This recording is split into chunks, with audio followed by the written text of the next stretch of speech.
நீ வேற ப்ரப்போஸ்ட் எப்படியாவது நீ கண்ணுல மாற்ற பொண்ணு கரெக்ட் பண்றேன். ஏங்க ஒரு நிமிஷம், ஒரு சின்ன டவுட். என்னாச்சு? அது தீபாவளி அன்னைக்கு என்னங்க பண்ணோம்? தீபாவளி அன்னைக்கு பட்டாசுலாம் வெடிச்சு தீபாவளி கொண்டாடணும். பொங்கல் அன்னைக்கு என்னங்க பண்ணோம்? பொங்கல் அன்னைக்கு பொங்கல்லாம் வச்சு பொங்கல் செலிப்ரேட் பண்ணணும்.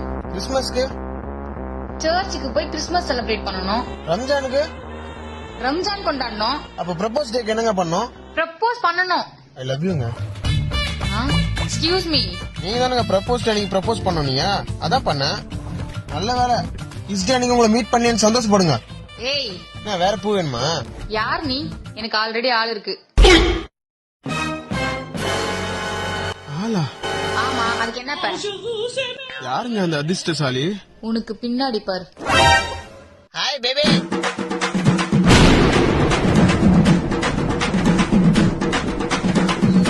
பேபி யார் அவன்? டேய், எங்க ஊர்ல இருக்க வேலைங்கள தான் விட்டு வைக்கல, எங்க ஊர் பொண்ணுங்கள கூட விட்டு வைக்க மாட்டீங்க. ஜாவ ஜாவ. ஏமா எங்க மாதிரி தமிழ் பசங்களாம் உன் கண்ணுக்கு தெரியலையா? எப்படிமா எங்களெல்லாம் விட்டு அவனை லவ் பண்ண? சரி, எங்க பார்த்தாலும் அவனுங்களே இருந்தா நாங்க எப்படி கண்ணுக்கு தெரியும்? அரே நீ ப்ரப்போஸ் டே யாருக்கு நான் ப்ரப்போஸ் பண்ணோம் இதல்ல.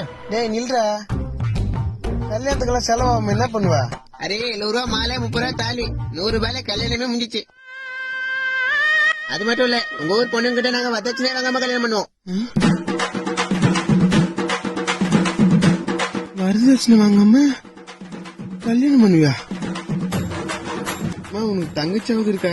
அரே உன் தங்கச்சி தம்பி லவ் பண்றான். இதான் பக்கத்துல பானிபூரி கடை வச்சிருக்கேன். அடா பாருங்களா, வயிற்று பொழப்புக்கு எங்க ஊருக்கு வேலை செய்ய வந்துட்டு கடைசியில உங்க வேலையை காட்ட ஆரம்பிச்சிட்டீங்க பாத்தீங்களா? Baby I love you. ஒரு ரேஷன் கார்டு ரெடி.